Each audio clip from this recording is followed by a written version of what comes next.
পুরনো টবের মাটিগুলোকে আমরা কিভাবে দ্বিগুণ শক্তিশালী করে তুলতে পারি আজকে সেটা আপনাদের সঙ্গে শেয়ার করব। এখানে যে মাটিগুলো দেখতে পাচ্ছেন এগুলো পুরনো মাটি। এগুলোকে প্রথমে রোদ্রে খুব ভালোভাবে শুকিয়ে নেব, কারণ এর মধ্যে যে জীবাণুগুলো আছে সেগুলো যেন মারা যায়। শুকিয়ে যাওয়ার পর অবশ্যই চেলে নিতে হবে, যেহেতু পুরনো মাটি এর মধ্যে কিছু শেকড় বাকড় থাকতে পারে, সেজন্য চেলে নিলে ভালো হয়।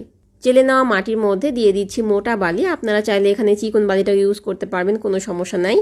আর বালুর পরিমাণটা আমি একটু কম দিচ্ছি, কারণ এই মাটিতে আগে থেকে বালি দেওয়াই ছিল, সেজন্য দ্বিতীয়বারের বেলা আমি একটু বালির পরিমাণটা কমিয়ে নিয়েছি।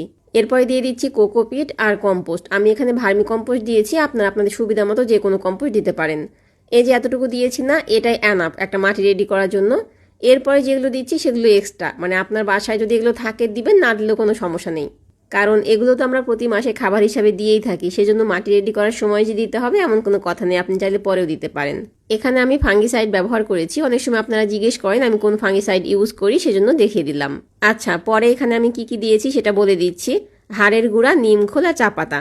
আমি ডিমের খোসাটা ইউজ করি, কিন্তু ওটা গুঁড়া করা ছিল না বলে আজকে দিলাম না। আর একটা কথা, আপনাদের কাছে যদি ফাঙ্গিসাইড না থাকে সেটার পরিবর্তে হলুদের গুঁড়া দিতে পারবেন, একই কাজ করবে। সমস্ত উপকরণগুলোকে খুব ভালোভাবে মিশিয়ে নিলে একটি শক্তিশালী মাটি রেডি হয়ে গেল। এটাতে আপনারা যে কোনো গাছ বসাতে পারবেন, শুধুমাত্র ক্যাকটাস এবং সাকুলেন্ট জাতীয় গাছ ছাড়া যে কোনো গাছ বসানো যাবে। চাইলে সঙ্গে সঙ্গে গাছ বসানো যায়, তবে মাটিটাকে রেডি করে রেখে 1 সপ্তাহ পরে গাছ লাগালে সবচেয়ে বেশি ভালো হয়।